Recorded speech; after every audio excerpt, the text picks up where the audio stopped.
kita bercakap pula mengenai dimensi diri yang kedua, iaitu diri intelektual kita, dan keperluannya adalah untuk berfikir, keperluannya adalah untuk belajar, dan at a higher level, at a highest level, keperluannya adalah untuk mengenali akan keindahan ciptaan Allah SWT ini, dan dengannya dapat mengenali penciptanya. Ini adalah keperluan minda kita. Seperti yang dikongsikan oleh Dr. Thurman Fleet, statement principle, bahawa minda kita punya 3 komponen, dan komponen yang pertama adalah conscious mind, komponen yang kedua adalah unconscious mind, komponen yang ketiga adalah badan kita. Untuk webinar ini, Ibu tak berkongsi dengan sangat dalam mengenai perkara ini, kerana Ibu share akan lebih mendetail di dalam buku Ibu, dan insyaAllah apa Ibu nak tekan kat sini adalah mengenai belajar, ya.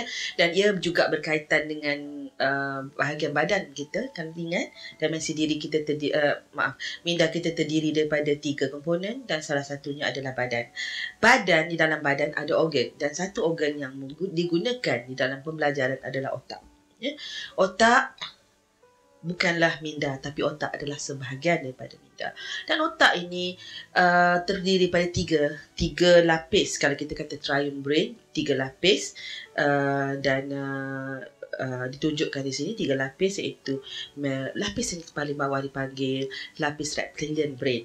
Reptilian. Kenapa reptilian? Kerana otak reptilian punya bahagian otak yang ini saja. Dan bahagian otak ini saja, kiranya kita hanya cuma kita kata activate yang ini, apa yang berlaku adalah kita menjala.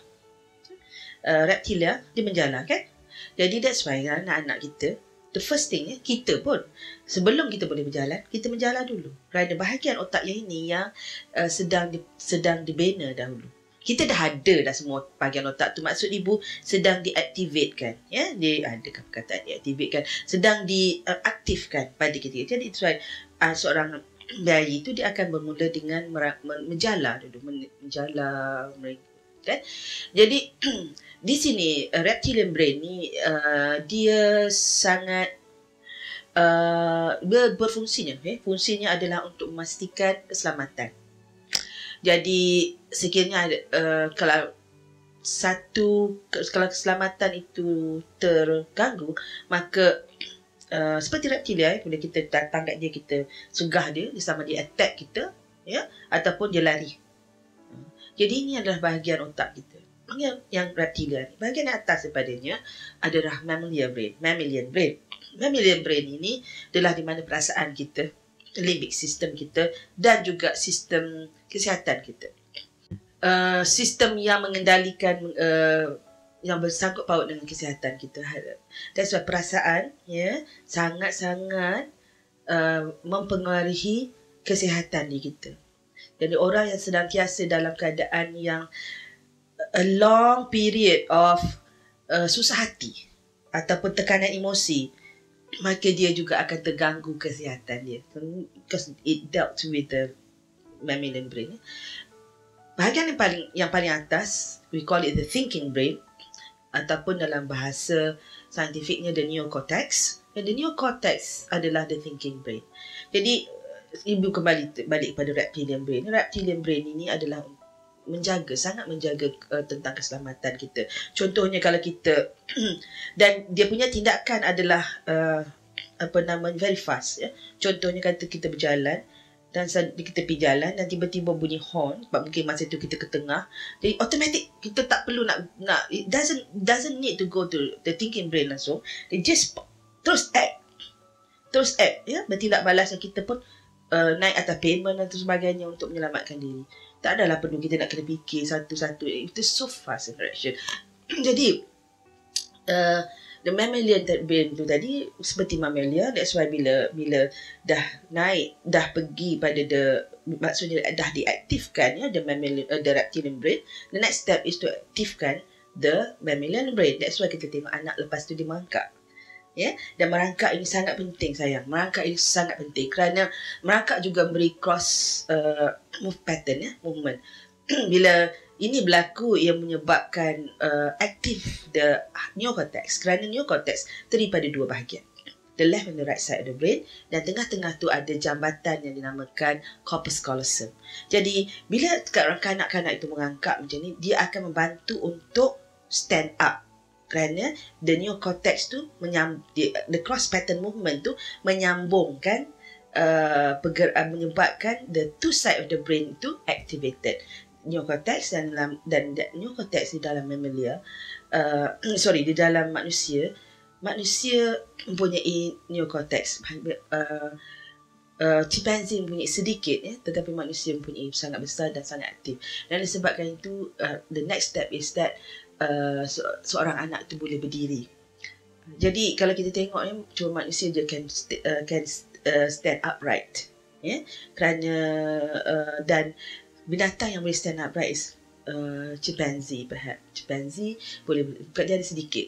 Now, I don't want to go into detail about that kind of explanation, because that is not really my area in terms of the parts in setiap brain tu. Apa yang ibu nak share kat sini adalah kaitannya dengan belajar.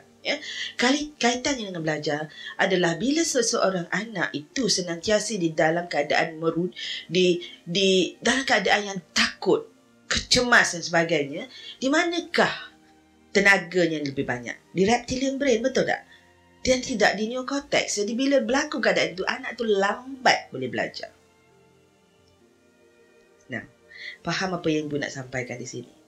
Jadi itu yang sebabnya bila anak nak belajar, ibu tu marah dan mengajar dengan marah apa semua, lagi lambatlah dia belajar. Sebab dia rasa dia tak selamat.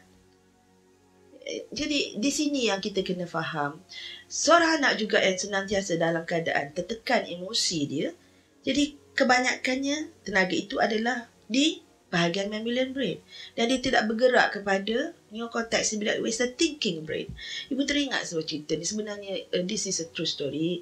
Dalam tahun-tahun pertama, awal-awal tahun ibu mendalikan dalam bidang training ni, ibu banyak mendalikan program untuk pelajar, dan salah seorang daripada pelajar ni, dia is a beautiful girl at the age of 12, datang dengan mak dia, dan dia datang, ibu tengok perangai dia seperti seorang kanak-kanak berusia dalam 4 tahun. Dan ibu tengok, what happened? Kenapa budak ni? Perangai dia memang macam tu. Dan dia juga bila kita dalam kelas, dia menjawab seperti kanak-kanak dalam 4 tahun. Dia 12 tahun. Dan I suspect mungkin ada sesuatu, jadi ibu share, tanya dengan mak dia dan sebagainya. Dan mak dia nampak sangat tertekan, emosi, dapat sedih je. Dan ibu tanya dengan, actually-nya ibu tu volunteer tu cerita. Dan dia cerita masa anak dia berusia dalam 3 tahun, 4 tahun. Dia kata berlakunya perkelahian yang sangat kuat di antara dia dengan bekas suami dia, menyebabkan it was a very, very traumatic experience untuk anak ni. Jadi apa yang berlaku adalah anak tu dari segi tenaga dia tak grow up to the as much to the neocortex. Dia masih lagi dalam that kehidupan, dalam that scenario of a 3-4 tahun. Jadi dia tak grow in term of dia punya intellectual pun tak grow. Jadi itu yang terjadi kepada dia. No, brain dia normal, nothing wrong with the brain. It is just that because it was just a traumatic experience for her. So this is what yang ibu nak share in term of keperluan minda kita. Yang ni ibu zerokan kepada otak. Jadi bila kita nak mengajar anak, selalunya ibu bapa nak mengajar anak pandai membaca dan sebagainya. Nothing wrong about that. Ibu applaud your effort. At the same time, janganlah jadikan itu sebagai pengukur kehebatan anda sebagai seorang ibu atau bapa. Kerana kebolehan anak ini membaca dan belajar ni bukanlah satu perkara yang kita katakan is a trophy. Satu perkara yang perlu kita kata dipertandingkan. Kerana anak ni dia punya time. Dia ada masa dia. Kita, what is important? Kita berikan suasana yang merangsangkan dia untuk belajar. And belajar ni bukan sahaja sekadar mengenal ABC. Kerana anak pada usia 2 tahun ke 1 tahun, ABC does not make sense pada dia. Itu ada soalan, ibu, anak saya tak suka belajar. Saya ibu tanya balik, belajar macam mana, tak suka nak baca ABC. Memanglah sebab ABC tu selain pada lagu je dia dengar, dia tak ada konsep ABC. Jadi kalau kita nak kenalkan ABC dan nak kenalkan membaca, anak-anak tu boleh membaca dengan perkataan seterusnya. Contohnya daddy, tulis perkataan daddy tu besar-besar. Mami, ya, mak, ayah atau umi. Just show it macam kita show flashcard. Jadi anak itu akan tangkap, because in reading actually recognition of words is enough for you to read.